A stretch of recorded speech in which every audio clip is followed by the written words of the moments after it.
Hello everyone, once again welcome to my channel study with Radha.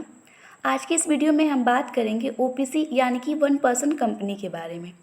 ये एक new और interesting concept होगा। तो सबसे पहले अगर हम बात करें वन पर्सन कंपनी की, तो ये एक ऐसी कंपनी है जो कि पहले एग्जिस्टेंस में नहीं थी। सो ये एक न्यू कॉन्सेप्ट है जो कि कंपनीज एक्ट 2013 से एग्जिस्टेंस में आई है। सो ओपीसी के डेफिनेशन पे जाने से पहले हम थोड़ा सा इसकी हिस्ट्री जानते हैं कि इसका ओरिजिन क्यों हुआ था। तो पहले क्या था, एक सिंगल पर्सन होता था and he use to think कि मुझे एक कंपनी खोलनी है। तो उसको क्या था कि परमिशन नहीं मिलती थी उसे, क्योंकि कंपनी ओपन करने के लिए मिनिमम 2 लोग या मिनिमम 7 मेंबर होने चाहिए। मतलब अगर प्राइवेट कंपनी खुलती है तो उसमें मिनिमम 2 लोग होने चाहिए, और पब्लिक कंपनी खोलनी है तो उसमें मिनिमम 7 मेंबर होने चाहिए। तो प्रॉब्लम क्या होती थी कि किसी ना किसी को मेंबर बनाना पड़ता था, क्योंकि एक इंसान से कंपनी नहीं बनती थी।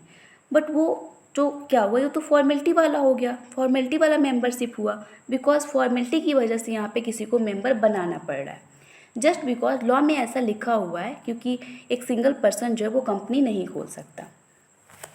सो फिर लोगों को ये समझ में आने लगा कि अगर वन पर्सन कंपनी का कॉन्सेप्ट जो है वो ले आते हैं, तो सारे लोग जो हैं वो जो ज़बरदस्ती सोल प्रोप्राइटर या इधर उधर जाते हैं, तो उन लोगों को जो है वो कंपनी की तरह अट्रैक्ट होंगे। बिकॉज कंपनी जो होती है वो सोल प्रोप्राइटर के अकॉर्डिंग, यानी कि सोल प्रोप्राइटर की अपेक्षा ज़्यादा ट्रांसपेरेंट होती है, क्योंकि कंपनी में बहुत सारे लीगल ऑब्लिगेशंस होते हैं।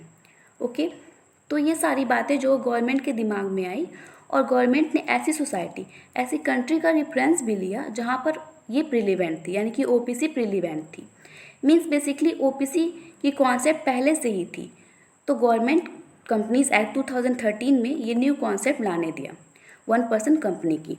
One person company OPC means एक पर्सन द्वारा चलाई जाने वाली कंपनी, जिसका जो ओनर होता है वो एक ही पर्सन होता है। उसमें मैक्सिमम नंबर ऑफ मेंबर जो होते हैं वो भी 1 होते हैं, और उसका मिनिमम मेंबर जो होता है वो भी 1 पर्सन ही होता है। ओके, तो आइए देखते हैं ओपीसी की डेफिनेशन क्या है। Section 2 clause 62 of the Companies Act 2013 says that one person company means a company which has only 1 person as a member. 1 person company जिसमें सिर्फ मिनिमम एक मेंबर होता है और मैक्सिमम भी एक ही मेंबर होता है, लेकिन नंबर ऑफ डायरेक्टर्स मिनिमम 1 और मैक्सिमम 1 से ज़्यादा भी हो सकते हैं। मैक्सिमम 15 डायरेक्टर 1 पर्सन कंपनी में हो सकते हैं। और एक और इम्पॉर्टेंट बात यहाँ मैं आप लोग को बता दूँ कि 1 पर्सन कंपनी एक प्राइवेट लिमिटेड कंपनी होती है। बस इसके नाम के आगे जो है वो ओपीसी लिखा होता है। OPC that means 1 person company. Okay, तो 1 पर्सन कंपनी भी एक प्राइवेट लिमिटेड कंपनी है, और उसके नाम के आगे ब्रैकेट में जो है वो ओपीसी लिखा रहता है। अब हम थोड़ा सा इसका कैरेक्टरिस्टिक देख लेते हैं, जो हमें थोड़ा और हेल्प करेगा ओपीसी को समझने में।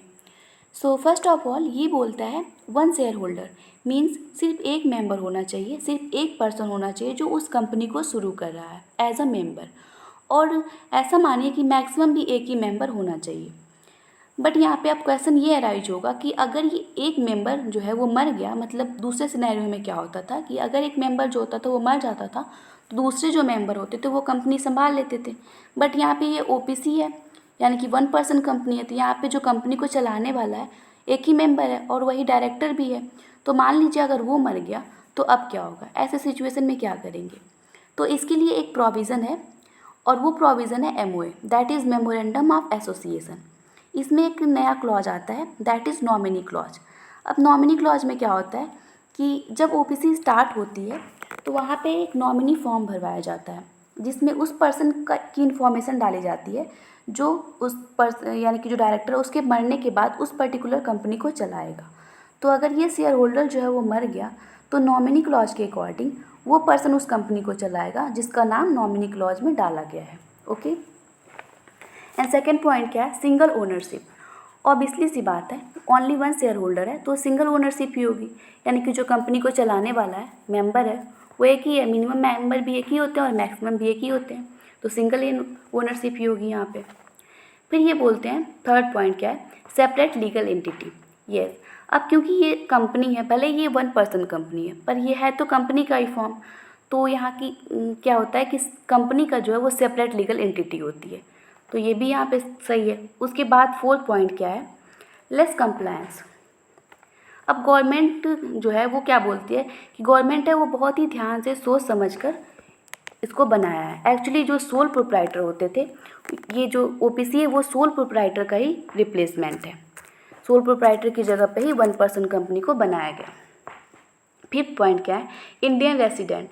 ओपीसी सिर्फ एक इंडियन रेसिडेंट ही खोल सकता है, यानी कि ओपीसी 1% कंपनी वही इंसान खोल सकता है जो कि इंडियन रेसिडेंट हो, भारतीय निवासी हो। विद दैट नॉमिनी भी वही इंसान हो सकता है जो कि इंडियन रेसिडेंट हो। ओके। एंड सिक्स पॉइंट क्या है, सिक्योर पर्सनल वेल्थ। मतलब यहाँ पे आप ऐसा मानिए कि आपकी कंपनी है, आप ही उसके मेंबर हो, आप ही उसके ओनर हो, तो काइंड ऑफ आप ही की वेल्थ सिक्योर होगी यहाँ पे, क्योंकि सब कुछ तो आप ही हो। तो वेल्थ किसकी सिक्योर होगी, आपकी ही होगी। ओके। सो इन शॉर्ट अगर बोला जाए, OPC is what? OPC is 1% company जिसमें कि बस एक मेंबर होता है, और ये एक न्यू कॉन्सेप्ट है जो कि कंपनीज एक्ट 2013 में एग्जिस्टेंस में आई, और सोल प्रोप्राइटर की रिप्लेसमेंट है। तो आई होप आप लोग को ये समझ में आ गया होगा ओपीसी क्या है। सो मिलते हैं नेक्स्ट वीडियो में, तब तक के लिए thank you, have a good day.